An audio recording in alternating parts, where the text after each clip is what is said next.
రేవంత్ రెడ్డి గారు నిన్న మాట్లాడిన వ్యాఖ్యలు చాలా తీవ్రంగా మేము ఖండిస్తూ ఉన్నాం. బీఆర్ఎస్ జెండా గద్దెలు కూల్చాలని మాట్లాడుతుండు. బిడ్డను బీఆర్ఎస్ జెండా గద్దెల దోలికొస్తే నీ గద్దె కూల్త జాగ్రత్త అని చెప్పి హెచ్చరిస్తూ ఉన్నాం. దుమ్ము అయిపోతావు బిడ్డ నువ్వు. అయినా బీఆర్ఎస్ పార్టీ నువ్వు కూలిస్తే బీఆర్ఎస్ పార్టీ ఏదో జెండా గద్దెల్లో లేదు, ప్రజల గుండెల్లో ఉన్నది బీఆర్ఎస్ పార్టీ. బీఆర్ఎస్ పార్టీ జెండా గద్దెల్లో నువ్వు కూలిస్తే పోయే పార్టీ కాదు. తెలంగాణ ప్రజల గుండెల్లో పుట్టిన పార్టీ బీఆర్ఎస్ పార్టీ, ప్రజల హృదయాల్లో ఉన్నటువంటి పార్టీ బీఆర్ఎస్ పార్టీ. ఈ హౌలా మాటలు బంద్ చేయి, పిచ్చి పిచ్చి మాటలు బంద్ చేయి. 6 గ్యారంటీల మీద దృష్టి పెట్టు. నిన్న క్యాబినెట్ మీటింగ్ జరిగింది. రాష్ట్రంలో రైతులు ఆశగా ఎదురు చూసినారు. సంక్రాంతికే నువ్వు రైతు బంధు ఇస్తామని ఎదురు చూశారు యాసంగి పంటకు. సరే సంక్రాంతికి ఇయ్యలేదు, నిన్న క్యాబినెట్ మీటింగ్లోనైనా రైతు బంధు ఇస్తావేమోనని ఎదురు చూసిన రైతులకు నిరాశ మిగిలింది. అరేగా ఎరువుల కొరత ఉంది, దాని మీద ఏమైనా క్యాబినెట్ మాట్లాడుతుందేమో అనుకున్నాం. రైతు బంధు గురించి ఒక ప్రకటన వస్తుందని ఎంతో ఆశగా ఎదురు చూశారు రైతులు.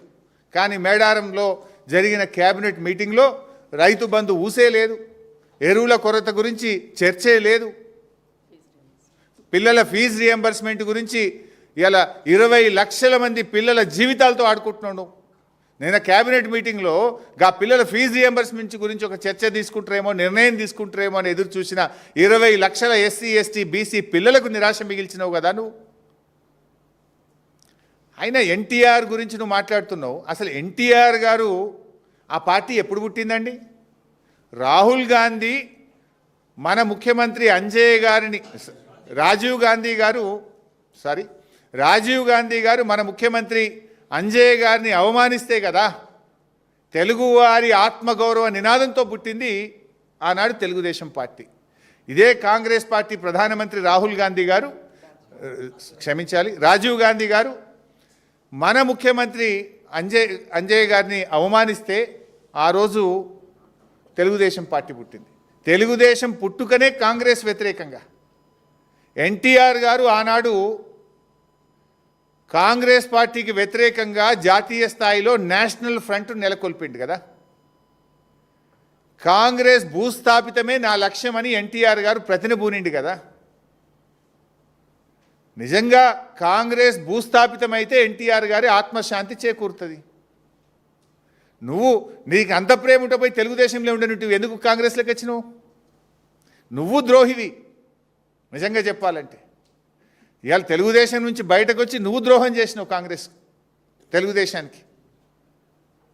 ఇవాళ నువ్వు ఎన్టీఆర్ గురించి మాట్లాడే అర్హత ఉందా? ఎన్టీఆర్ జీవితం అంతా కాంగ్రెస్ వ్యతిరేకంగా పోరాడిండు. గల్లీ నుంచి ఢిల్లీ దాకా కాంగ్రెస్ వ్యతిరేకంగా పోరాడిండు. ఆ ఎన్టీఆర్ గారు ఎప్పుడు ఆత్మశాంతి చేకూరుతుందంటే కాంగ్రెస్ ఈ రాష్ట్రంలో భూస్థాపితమైతే ఎన్టీఆర్ గారి మనశ్శాంతి జరుగుతుంది. సో ఇప్పటికైనా నువ్వు ఏది పడుతుంది, ఎక్కడ పోతే ఏ రోడ్డు కాడ ఖమ్మంలో పోతే ఏదో 4 ఓట్లు వస్తాయని చెప్పి తెలుగుదేశం జెండాలతో నువ్వు మీటింగ్లో మాట్లాడుతున్నావు. ఇలా అసలు నువ్వు ఉన్నది కాంగ్రెస్లా, తెలుగుదేశం ఎవరితో ఉన్నది? ఈరోజు కేంద్రంలో బీజేపీ ప్రభుత్వంతో ఉన్నది తెలుగుదేశం పార్టీ. మరి కాంగ్రెస్ దేశం మొత్తం బీజేపీ వ్యతిరేకంగా పోరాడుతుంది. నువ్వు ఎవరితో కలిసి పనిచేస్తున్నావు? BJP TDP is one. ఇలా కేంద్రంలో అధికారం పంచుకుంటున్నారు, రాష్ట్రంలో బీజేపీ టీడీపీ అధికారం పంచుకుంటున్నారు. ఆ టీడీపీతో నువ్వు అంటగాగడం అంటే బీజేపీతో అంటగాగడమే కదా, బీజేపీతో నువ్వు సంబంధం పెట్టుకోవడమే కదా. అంటే నువ్వు ఏ రకంగా మాట్లాడుతున్నావు? అసలు నువ్వు తెలుగుదేశంను పోరాడిందే కాంగ్రెస్ వ్యతిరేకంగా, ఆ తెలుగుదేశం గురించి మాట్లాడుతావు.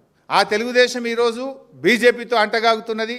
మరి ఆ బీజేపీతో నువ్వు ఇలా అక్రమ సంబంధం పెట్టుకునే విధంగా అక్రమంగా అన్యాయంగా నువ్వు మాట్లాడుతున్నటువంటి పరిస్థితి. ఇలా సిచ్యువేషన్ ఎట్లయిపోయిందంటే రాష్ట్రంలో ఈ అవుట్సోర్సింగ్ కాంగ్రెస్ అవుట్సోర్సింగ్ సీఎంకు అసలైన కాంగ్రెస్ వాదుల మధ్య ఇలా పచ్చగడ్డి వేస్తే బగ్గుమనేటువంటి పరిస్థితి ఏర్పడ్డది. పాలించమని ప్రజలు అవకాశం ఇస్తే దోపిడీ సొమ్ము కోసం ఇవాళ కొట్టుకుంటా ఉన్నారు. ఇవాళ ప్రజలను, ఈ రాష్ట్రాన్ని, పాలనను గాలికి వదిలేసినటువంటి పరిస్థితి ఉంది.